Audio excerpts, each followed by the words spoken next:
Horror कहानियाँ थी। गूंज। रात के ठीक 1 बजे तेज बारिश और कड़कड़ाती बिजली में अपने घर की बालकनी में खड़ी सुमन खोई खोई कुछ सोच रही थी। अंदर आ जाओ ना। उसके घर के अंदर से आवाज आती है। तब भी सुमन काले अंधेरे में खड़ी न जाने किसका इंतजार कर रही थी, जिसमें से एक औरत अपने 2 बच्चों के साथ उसके पास वाले घर में लाल रंग की एक कार से उतरती है और बारिश में भागती हुई सामने वाले घर में चली जाती है। हेलो, कौन? मेरा कुछ सामान तुम्हारे पास है, लौटाओगी नहीं? आपका क्या सामान? कौन है आप? और मैं तो इस घर में कुछ सेकंड्स पहले ही आई हूँ। आपको यहाँ का नंबर कैसे पता चला? मम्मी, हो सकता है कि जो फैमिली यहाँ पहले रहती हो ये कॉल उनके लिए हो। नहीं नहीं, ऐसा नहीं है। बाहर कड़कड़ाती बिजली एक अनजान आदमी के फोन ने नेहा को डरा दिया था। वो फौरन कॉल रख देती है। चलो बच्चों, कमरे में चलते हैं, मैं तुम्हें सुला देती हूँ। पर यहाँ इतने अंधेरे में तो कुछ भी नहीं दिख रहा। मम्मी, फ्लैश लाइट ऑन करो ना। नेहा फ्लैश ऑन करती है, जहां उसे ऊपर जाने की सीढ़ियां दिखती हैं और चारों तरफ सफेद कपड़ों से ढके हुए फर्नीचर। तभी नेहा की 3 साल की बेटी उससे कहती है, मम्मा घोस्ट। नो माय लव, ये तो वाइट क्लोथ्स हैं। चलो ऊपर, मम्मा आपको स्टोरी सुनाएगी। सुननी है ना? चलो चलो चलो। नेहा स्ट्रॉबेरी को गोद में उठाती है और रोहन के साथ सीढ़ियां चढ़ना शुरू करती है। एक एक कदम उसे ऐसा एहसास हो रहा था मानो वो सीढ़ियों पर नहीं दलदल में कदम रख रही हो। ये मेरे पैर सीढ़ियों में धंस क्यों रहे हैं? बहुत देर चलने के बाद सीढ़ियां खत्म होती हैं। ऐसा लग रहा है मानो मैं जन्म से बस चल ही रही हूँ। जैसे तैसे थकी हारी नेहा ऊपर कमरे में पहुंचती है। जैसे ही फ्लैश बेड पर पड़ता है, वो देखती है कि उसके दोनों बच्चे पहले से ही बिस्तर पर सो रहे हैं। मेरा सर चकरा रहा है। बच्चे तो मेरी गोद में थे, यहाँ कैसे आ गए? और वो भी मुझसे पहले। नेहा कुछ समझ नहीं पाती और बेसुध होकर जमीन पर गिर पड़ती है। अगली सुबह उसकी आंखें सूरज की किरणें चेहरे पड़ने से खुलती हैं। नेहा बालकनी में जाती है, जहां उसे सुमन अपने बालकनी में खड़ी दिखती है। ऐसा लग रहा था मानो सुमन रात भर से वहीं खड़ी थी। सुमन नेहा को मुस्कुराकर देखती है। हेलो, मैं यहाँ कल ही शिफ्ट हुई हूँ। मेरे हस्बैंड का यहाँ ट्रांसफ़र हुआ है। आसपास कहीं घर ही नहीं मिला, तब 40 किलोमीटर दूर यहाँ ये घर मिला। आप यहाँ पर कब से हैं? पता नहीं, सालों हो गए, यहाँ कोई आया ही नहीं। पर अब तुम आई हो तो राहत सी लगी। आओ ना घर पर। हाँ हाँ, क्यों नहीं, मुझे भी कंपनी मिल जाएगी। वैसे कल रात ना यहाँ कुछ अजीब महसूस किया मैंने। मैं आकर बताती हूँ। नेहा सुमन से मिलने उसके घर जाती है और पिछली रात हुए इंसिडेंट के बारे में उसको बताती है। ये तो कुछ भी नहीं है नेहा।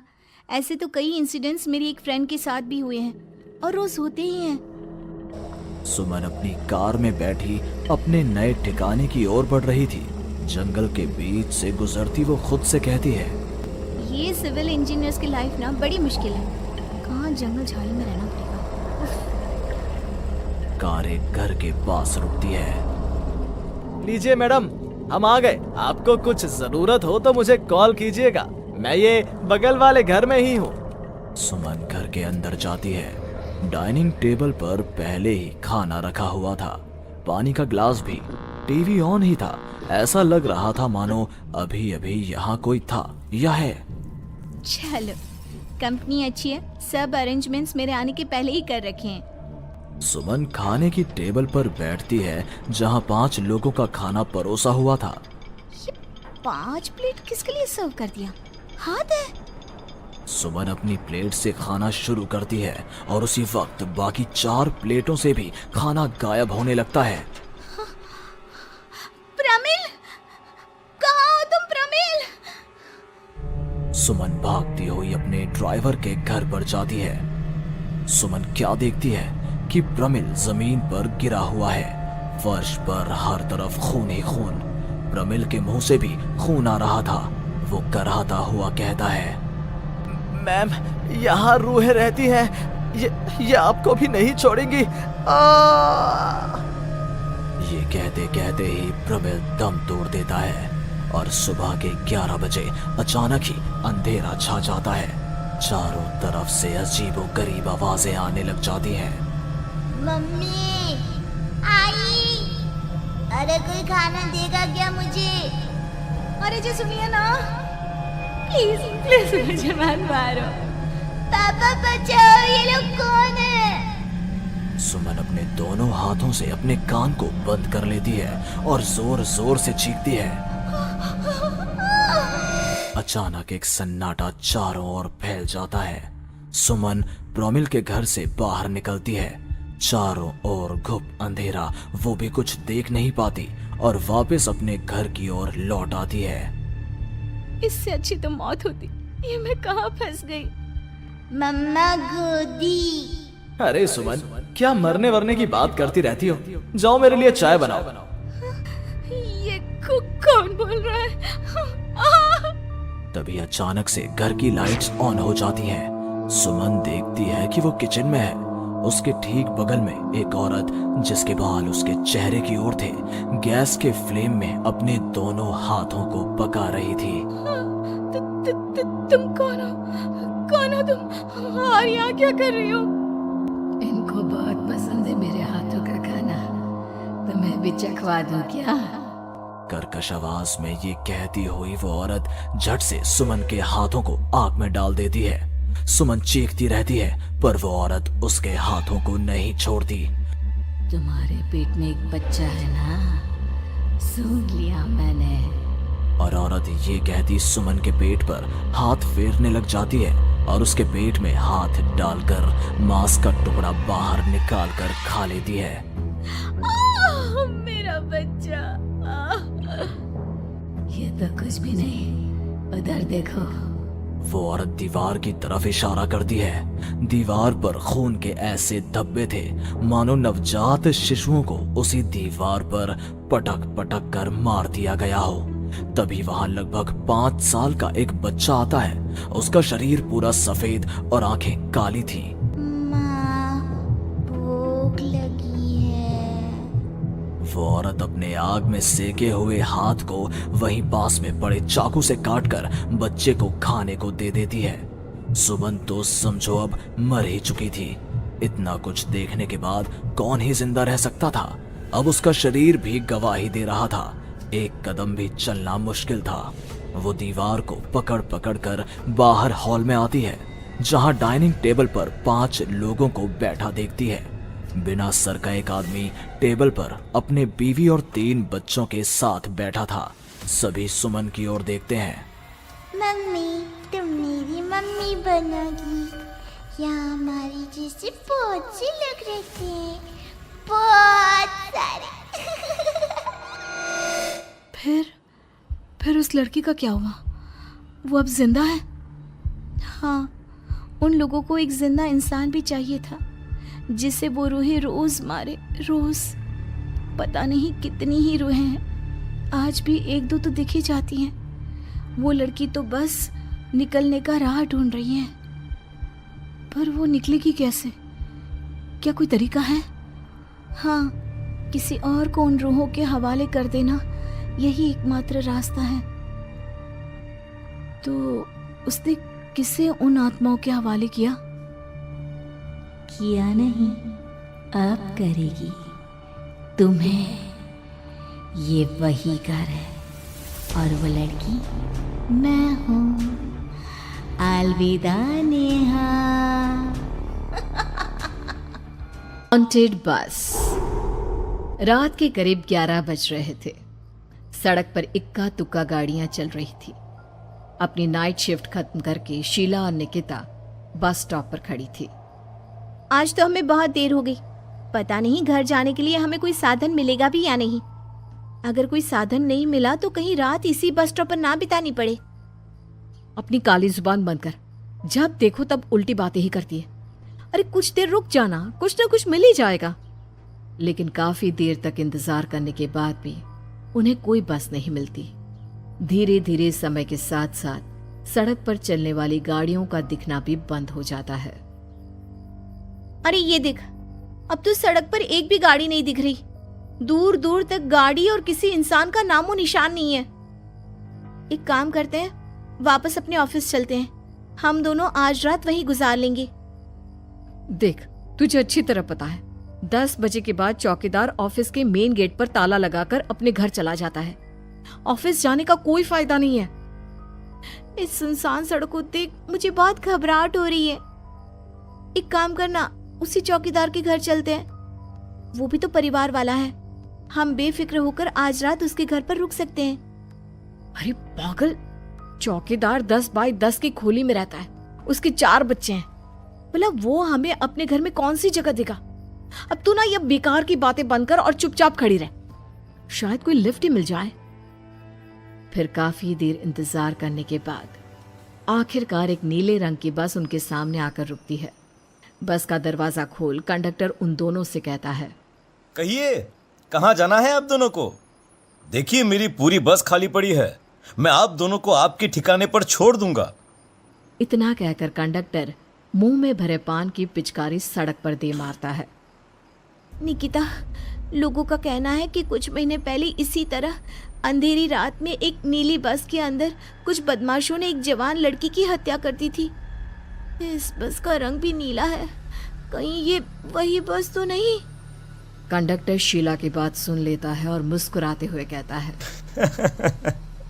देखिए मेम साहब, उस घटना के बारे में मैंने भी सुना है। माना कि उस बस का रंग और मेरी बस का रंग एक है, लेकिन दुनिया में नीले रंग की एक ही बस तो नहीं है ना। हाँ, ये तो सिर्फ एक इत्तेफाक है। देखिए हमारी बस में एक मेम साहब पहले से ही बैठी हैं, चाहे तो आप देख लीजिए। निकिता गर्दन उठाकर देखती है तो बस के पीछे वाले हिस्से में एक लड़की कंबल ओढ़े बैठी हुई थी। सही तो बोल रहे हैं भैया, बस में पहले से एक लड़की बैठी है। चल अब हम भी बैठ जाते हैं, वैसे भी बहुत देर हो गई है। अरे ठहर जाना निकिता, मुझे डर लग रहा है। अरे तुझे इतना ही डर लग रहा है तो तू यहीं खड़ी रहे, मैं तो चली। अरे तुम मुझे छोड़कर कहाँ जा रही है? मैं भी चलती हूँ। दोनों बस में जाकर बैठ जाती हैं। देखते ही देखते ड्राइवर बस को तेज रफ्तार में चलाना शुरू कर देता है। तभी शीला की नजर पीछे वाली सीट पर अकेली बैठी लड़की पर पड़ती है। उस लड़की की लाल आंखें और उसका आधा जला हुआ चेहरा देखकर शीला घबरा जाती है। सुन निकिता, हमारे पीछे जो लड़की बैठी है ना, उसकी आंखें एकदम खून की तरह लाल और चेहरा किसी चुड़ैल की तरह डरावना दिख रहा है। अरे छोड़ ना, कौन कैसा दिखता है?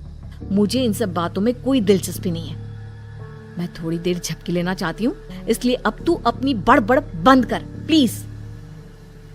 बेफिक्र निकिता अपनी आंखें बंद करके बैठ जाती है। दूसरी ओर बस जंगल के रास्ते में पहुंची है। चारों तरफ घना अंधेरा और साथ ही जंगल में मौजूद जंगली जानवरों की डरावनी आवाजें शीला को और भी ज्यादा डराए जा रही थी। थोड़ी ही देर में बस एक बरगद के पेड़ के पास से गुजरती है।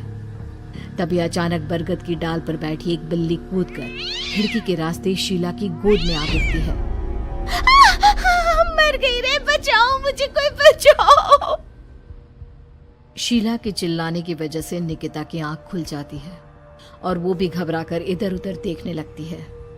तभी पीछे वाली सीट पर बैठी लड़की उठकर शीला के पास आती है और बिना कुछ कहे उस बिल्ली को शीला की गोद से उठा उसे सहलाते हुए अपनी गोद में लेकर वापस अपनी सीट पर जाकर बैठ जाती है। अरे शीला, तू तो बहुत ही डरपोक है। जरा जरा सी बात पर उछल पड़ती है। मैं कल से अकेले ही सफर करूंगी। अरे मैं क्या करूं? वो बिल्ली अचानक मेरी गोद में आ गिरी। अपनी बकवास बंद कर और मुझे चैन से सोने दे। इस तरह शीला को डांटकर निकिता फिर सो जाती है। पर तभी अचानक एक झटके से ब्रेक लगाकर ड्राइवर बस को रोकता है। शीला खिड़की से बाहर झांक कर देखती है तो उसे सड़क के किनारे एक काला आदमी खड़ा दिखाई देता है। उसकी बड़ी बड़ी दाढ़ी और अजीब से कपड़े देखकर शीला को घबराहट होने लगी। क्या हुआ ड्राइवर भैया, आपने बस क्यों रोक दी? अरे वो देखो वहाँ, वो सड़क के किनारे एक आदमी खड़ा है, उसी के लिए मैंने बस रुकवाई है। शीला निकिता को धक्का देकर नींद से जगाती है। अरे अब क्या हुआ? वो देख, सड़क किनारे कितना डरावना आदमी है। उसका अजीबोगरीब हुलिया देखकर लगता है जैसे कोई शैतान खड़ा हो। अब शीला की तरह निकिता भी उस आदमी को देखकर थोड़ा डरने लगती है। कंडक्टर, क्या तुम उस आदमी को बस में चढ़ाने वाले हो? उसे देखकर हमें डर लग रहा है। उसे बस में मत चढ़ाओ। अरे डरने की कोई बात नहीं है मेम साहब। ये आदमी जंगल के पीछे वाले गांव में रहता है। ये रोज इसी वक्त मेरी बस में बैठकर पड़ोस वाले गांव में जाता है। और वैसे भी ये बेचारा गूंगा है। अगर आप लोगों को डर लगता है तो मैं इसे ड्राइवर के बगल में बिठा देता हूँ। ओह अच्छा, ठीक है। फिर कंडक्टर का इशारा पाते ही वो आदमी बस में सवार हो जाता है। ड्राइवर दोबारा एक्सीलेटर पर जोर देकर बस को आगे बढ़ाता है। थोड़ी ही देर में बस एक घाटी पर चढ़ती है। बस के एक तरफ गहरी और डरावनी खाई थी, पर ड्राइवर को इस बात से कोई फर्क पड़ता नजर नहीं आ रहा था। वो लगातार बस की रफ्तार बढ़ाकर बस चलता जा रहा था। ड्राइवर भैया, आप देखते नहीं क्या बगल में इतनी गहरी खाई है? बस की रफ्तार लगातार बढ़ाए जा रहे हो। थोड़ा धीरे चलाओ ना। अरे मेम साहब, घबराने की कोई बात नहीं है। ये तो मेरा रोज का काम है। मैं तो यहाँ इसी रफ्तार से बस चलाता हूँ। आप बेफिक्र होकर अपनी सीट पर बैठ जाइए, आपको कुछ नहीं होगा। ड्राइवर के कहने पर निकिता शांति से बैठ जाती है। कुछ दूर चलने पर अचानक ड्राइवर बस को सड़क के किनारे रोक देता है। शीला एक बार फिर खिड़की के बाहर झांक कर देखती है, लेकिन इस बार उसे कहीं कोई दिखाई नहीं देता। अरे अब क्या हुआ? तुमने बस क्यों रोक दी? यहाँ तो दूर दूर तक कोई भी नहीं दिखाई दे रहा। ड्राइवर उसकी बात का कोई जवाब नहीं देता, पर कंडक्टर बोल पड़ता है।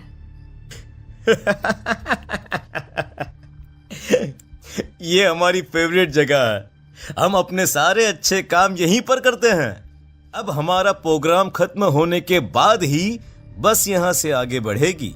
इतना कहते ही कंडक्टर सीट के नीचे रखी एक शराब की बोतल निकालता है। अरे ये सब क्या है? तुम्हारे बस में सवारी बैठी है, उन्हें घर पहुंचाने की जगह तुम यहाँ सड़क के बीच में बस रोककर शराब पियोगे? बस में लड़कियों के बैठे हुए भी तुम्हें ये सब करते हुए शर्म नहीं आती? कंडक्टर कोई जवाब नहीं देता और मुस्कुराते हुए शराब पीने लगता है।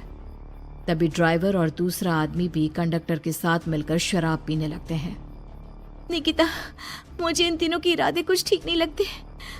हमने इस बस में बैठकर बहुत बड़ी भूल कर दी। तू घबरा मत, मैं हमेशा अपने पर्स में छोटा सा चाकू रखती हूँ। उसके रहते ये तीनों हमारा कुछ नहीं बिगाड़ पाएंगे। देखो गज्जू भैया, हमारी बस में इस समय 3 जवान लड़कियां बैठी हैं। कहो कहो सबसे पहले किसका शिकार किया जाए? मैं तो कहता हूँ कि सबसे पहले वो जो पीछे अकेले जो बैठी है ना, उसे पकड़ कर लाओ। उसके बाद इन दोनों का प्रोग्राम फिट करेंगे। ठीक है, जैसी तुम्हारी मर्जी। अब वो आदमी पीछे वाली सीट पर बैठी लड़की के पास पहुंचकर उसका हाथ पकड़ लेता है, लेकिन तभी अचानक उस लड़की की आंखें जरूरत से ज्यादा बड़ी और लाल होने लगती है। उसका चेहरा गुस्से से लाल और उसके मुंह से नुकीले दांत दिखने लगते हैं। अरे अरे अरे ये क्या? ये लड़की अचानक इतनी खतरनाक कैसे बन रही है? इतने में वो लड़की उस आदमी को उठाकर वहीं सीट पर पटक देती है। मुझे हाथ लगाएगा, तेरी इतनी हिम्मत! जोर से चीखते हुए वो लड़की उस आदमी पर हमला कर देती है और पल भर में ही उस आदमी का काम तमाम हो जाता है। ये देख ड्राइवर और कंडक्टर के होश उड़ जाते हैं। इतने में ड्राइवर अपनी जान बचाने के लिए तुरंत बस से बाहर कूद जाता है, पर तभी बस के पीछे की तरफ से तेजी से आ रहा एक ट्रक उसे कुचल कर चला जाता है। एक ही पल में अपने दोनों साथियों की मौत देख अब कंडक्टर के हाथ पैर कांपने लगते हैं। ये सब देख निकिता और शीला के भी होश उड़ जाते हैं। वो चुपचाप अपनी सीट पर ही छुप कर बैठी रहती हैं। अरे अरे कौन हो तुम? और तुम इतनी भयानक कैसे बन गई? अब वो लड़की गुस्से में गुर्राते हुए कंडक्टर का गला पकड़ लेती है। इतनी जल्दी मुझे भूल गए? कुछ महीनों पहले तुम तीनों ने बड़ी बेरहमी से मेरी हत्या की थी और फिर शहर छोड़कर भाग गए। कई दिनों से मैं तुम तीनों के इंतजार में भटक रही थी। आज जाकर मेरा बदला पूरा होगा। अब तू भी अपने साथियों की तरह जहन्नम पहुंच जाएगा।